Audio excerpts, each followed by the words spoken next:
thuật toán mới Henrietta Van Pelt nằm dài một cách uể oải trên chiếc ghế mây ngoài trời. Làn gió mát từ bờ vịnh Ba Tư thổi đến phía bên tay phải của cô có mùi vị của coca và muối. Càng ớn lạnh trên vòng tay của cô ấy như một đám mây chạy trên đầu, người đầu tiên trong số nhiều người vội vã lấp đầy đường chân trời vào những buổi chiều muộn vào thời điểm này trong năm. Đó là mùa gió mùa, có nghĩa là bất kỳ ai đã từng hứng chịu cơn mưa sấm sét đều chú ý đến cái bóng nhấp nháy đơn lẻ đó.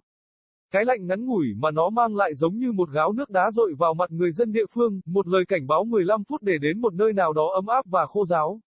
Với sự uyển chuyển đến từ trí nhớ cơ bắp, Henry cuốn chiếc áo choàng lụa quanh mình khi cô ngồi dậy. Cô quay sang trái, đại dương quay lưng lại, xỏ chân vào dép. Khi gấp chiếc khăn tắm biển của mình, cô ấy gọi qua vai. Josie, thế giới bơi và chìm trong bóng tối. Henry cảm thấy có sự chen lấn, và cô ấy cố gắng kêu lên khi những bàn tay thô ráp nắm lấy cô ấy. Khi cô tỉnh dậy, xung quanh cô là những người phụ nữ xinh đẹp. Cô ấy đang nằm trên một chiếc đệm bằng lụa, tay và chân bị trói vào nhau. Cảm giác giống như một sợi dây thừng dày giữa hai hàm răng, mắt cô ấy đảo từ bên này sang bên kia cố gắng hiểu chuyện gì đang xảy ra. Hai lần nữa cô ấy bất tỉnh và quay lại những cảnh hơi khác, được đưa đến nơi có vẻ như là một bệnh viện nào đó. Trong ánh sáng nửa vời, cô thức tỉnh một lần nữa. Cô ấy đang nằm trên một chiếc đệm thấp màu trắng, được bao phủ bởi một loại lông động vật ấm áp nào đó.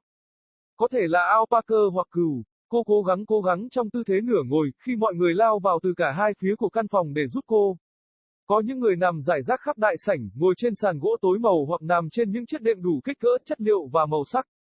Josie, giọng cô khàn khàn, một người phụ nữ đưa cho cô một cốc chứa đầy nước mát lạnh. Henry uống một cách chậm rãi, mệt mỏi khi cảm nhận được chất lỏng mát lạnh trên chiếc lưỡi khô khốc của cô. Những người xung quanh cô ấy không nói bất kỳ ngôn ngữ nào mà cô ấy từng nghe, nhưng rõ ràng là họ đang giao tiếp với nhau. Môi họ hầu như không bấp máy khi tạo ra những tiếng huýt sáo và tích tắc kỳ lạ kết hợp với âm thanh ào ạt như gió. Hiệu ứng tổng hợp là một cơn giông bão buổi chiều. Và khi cô ngủ gật một lần nữa, Henry tự hỏi liệu cô có nghe thấy trên bầu trời người ta nói tiếng gió mùa không? Đó là đêm đen khi Henry lại chớp mắt tỉnh giấc. Lúc này chỉ có một người ngồi gần cô, và căn phòng rất tối, chỉ có một vài chiếc đèn lồng cháy thấp để có thể chiếu sáng cho không gian. Khi Henry ngồi dậy, cô nhìn lướt qua căn phòng và thấy rằng có hàng chục người ở trên những chiếc giường này. Và căn phòng rộng đến mức lộng lẫy. Henry biết chuyện gì đã xảy ra, đây không phải là lần đầu tiên cô bị động kinh. Nhưng, Josie đã ở đâu? Đôi mắt ngọc lục bảo của cô ấy lấp lánh trong ánh sáng yếu. Cô đứng dậy và nhìn chằm chằm vào những khuôn mặt gần nhất mà cô có thể nhìn thấy ở mọi phía. Em gái của cô ấy đã không ở đâu cả. Cô ấy hẳn đã gây ra tiếng động. Vì lúc đó cô y tá đã đánh thức. Cô vòng tay ôm Henry và đung đưa nhẹ nhàng, ngân nga một bài hát ru quen thuộc. Kích thước gần bằng một nửa khuôn mặt của cô ấy, đôi mắt xanh khổng lồ mở ra và mỉm cười xuống. Cô lặng lẽ đặt Henry nằm xuống, và Henry, biết rõ hơn là phải hứng chịu cơn giận dữ của cư dân bệnh viện, cuộn mình vào sự mềm mại của chiếc giường được làm cho cô. Mùi hoa oải hương của chiếc gối và tiếng vo ve nhẹ nhàng của cô y tá nhanh chóng đánh cắp các giác quan của cô lần nữa. Trong giấc mơ, cô hiểu được ngôn ngữ kỳ lạ của người Nephilim. Cô ấy mở miệng và tạo ra một âm thanh như một cơn giông bão buổi chiều, và họ trả lời cô ấy theo cùng một cách. Đó là một thứ âm nhạc kỳ quái nhưng cũng không kém phần nhẹ nhàng và đáng kinh ngạc. Cô ấy đã nhận được một số câu hỏi được trả lời sau đó. Em gái của cô đã chết, bị cuốn trôi trên đại dương. Khi linh hồn của họ dính liền với nhau, nó đã gây ra một cơn động kinh nghiêm trọng. The new algorithm, Henrietta Van Pelt stretched languidly on the rattan deck chair. The cool breeze coming off of the Persian Gulf coast to her right-hand side tasted of coquitos and salt. Chills rose on her arms as a cloud scudded overhead, the first of many to rush and fill the horizon in the late afternoons at this time of year. It was monsoon season, which meant that anyone who'd ever been caught out in the thundering rain took notice of that single flicker of shadow. The brief chill it brought was like ice water in the faces of the locals. A 15-minute warning to get someplace warm and dry. With the fluidity that comes from muscle memory, Henry wrapped her silk robe around herself as she sat up. She turned to the left, the ocean to her back, and slid her feet into her sandals. As she folded her beach towel, she called over her shoulder. Josie, the world swam and went dark. Henry felt a jostling, and she tried to cry out as rough hands grabbed her. When she awoke, she was surrounded by beautiful women. She was laying on a silken cushion.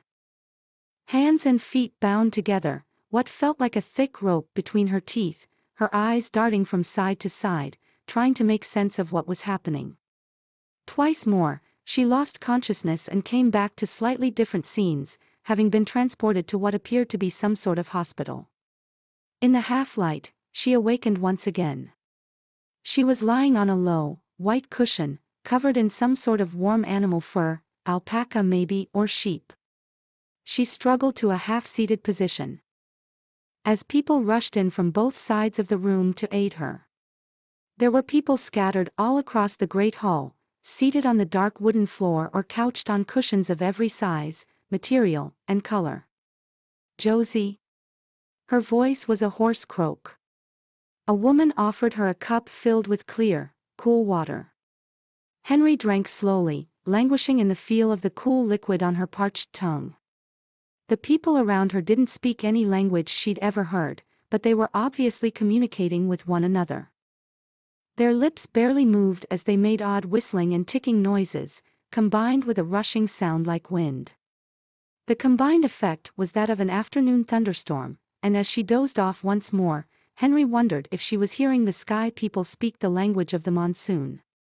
It was black night when Henry blinked awake again. There was only one person seated near her, now, and the room was very dim, with only a handful of low burning lanterns to lend any light to the space.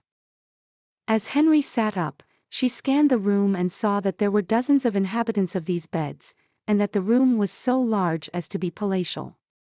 Henry knew what had happened. It was not the first time that she'd had a seizure. But, where was Josie? Her emerald eyes gleamed in the low light. She got up on her knees and peered at the nearest faces she could see on all sides. Her sister was nowhere. She must have made a noise, because the nurse awakened then. She wrapped her arms around Henry and rocked gently, humming a familiar lullaby. Nearly half the size of her face, huge blue eyes opened and smiled down. She lay Henry down quietly, and Henry, knowing better than to incur the ire of the hospital denizens, curled into the softness of the bed that had been made for her. The lavender scent of the pillow and the quiet hum of the nurse quickly stole her senses away again. In her dreams, she understood the bizarre language of the Nephilim. She opened her mouth and made a sound like an afternoon thunderstorm. And they answered her in the same way. It was a bizarre music that was equally soothing and unnerving. She got a few questions answered then. Her sister had died, swept away in the ocean. When their souls conjoined, it had caused a severe sisu.